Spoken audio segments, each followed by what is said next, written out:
Friends, good morning. A serious issue. This is the time for exams, and this is also the time for elections, and this is also the time for all type of demonstrations, conflicts, and problems in the society. For a long time, we have been thinking about these things, discussing. We have discussed about democracy and the state of politics and whatnot. We also discussed about education, but one important point which comes to mind today, particularly when there have been reports of problem solvers, gang,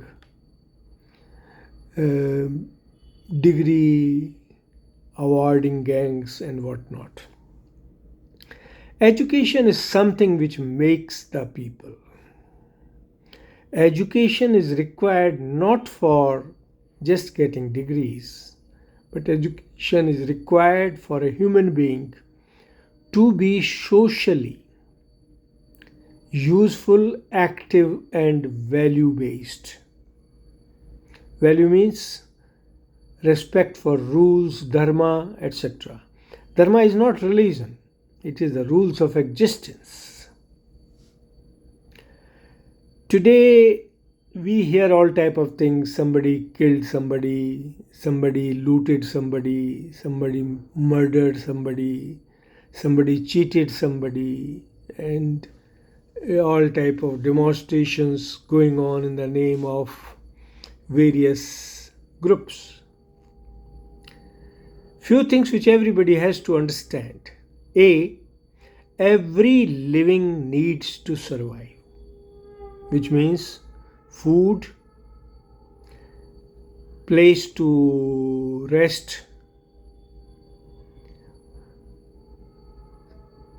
clothes, minimum at least from this for survival requirement, are needed by all.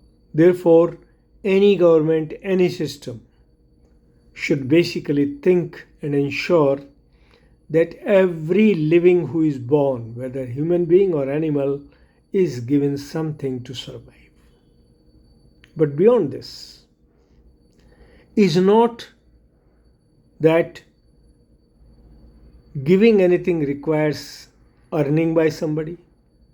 Is it not it requires support of everybody?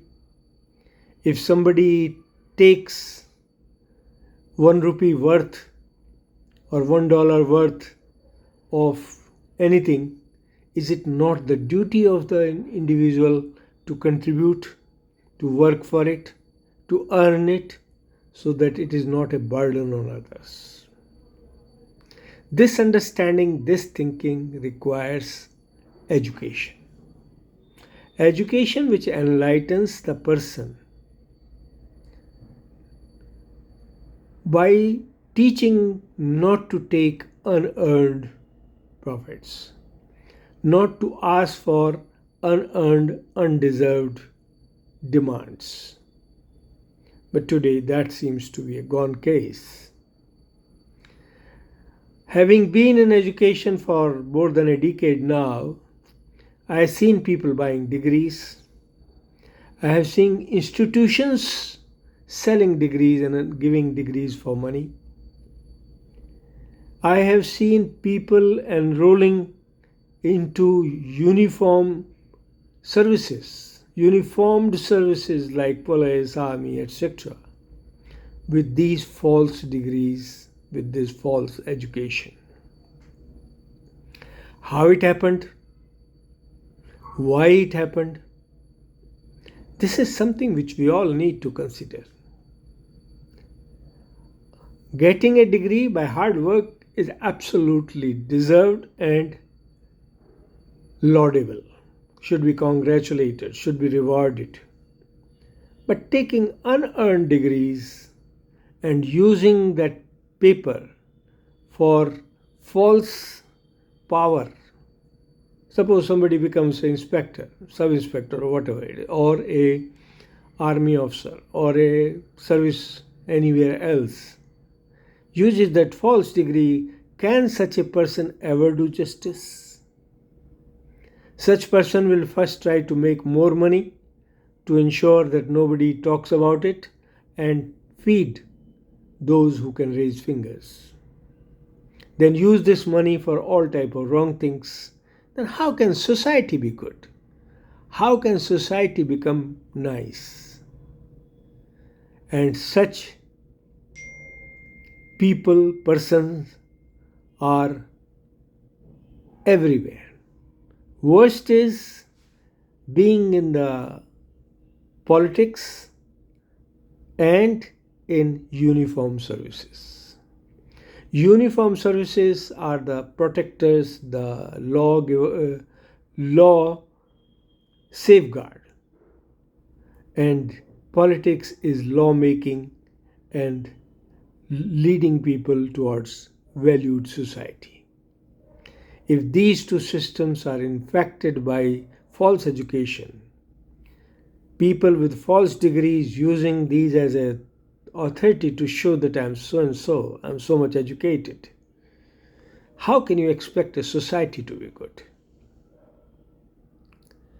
Therefore, my request is, these things cannot happen without administration and leaders knowing it, and hence they should take steps. First, make inquiry in all services to find who has taken entry with a false degree. First part. Second, find out all institutions and individuals who bought such degrees and sold such degrees and expose them. Unfortunately, I have seen newspapers, TV, media publishing names of institutions involved in wrongdoings in education and nothing ever happened. I have not seen anything happening. On the contrary, those who published took money and were happy. That means it was another scam. It was another devalued system of existence. Maybe that those false education people were there also. Today, since elections are on ahead, and we need to ensure that the nation evolves towards a good nation, India is already recognized as a power and expected to lead the world towards peace as a Vishwaguru. And my request is, these so-called Vishwagurus should first become masters of their own self and don't do anything which is wrong. Let them learn good values, become examples. Anybody with good memory can chant slokas. Anybody with good memory can remember few things and tell. But understanding fundamentals of existence, life, requires honest learning. I'm sorry I have to speak this, but for a long time I have been feeling this pain. I have mentioned once or twice, but my request to all is, and when I'm saying this, I'm talking with authority because I have seen, tried to stop, and suffered myself on the hands of those powerful elements who do not want such things to be talked or told. God bless India and lead to become Vishwaguru in the hands of those who are honest, truthful, and hardworking. God bless all. Thank you very much.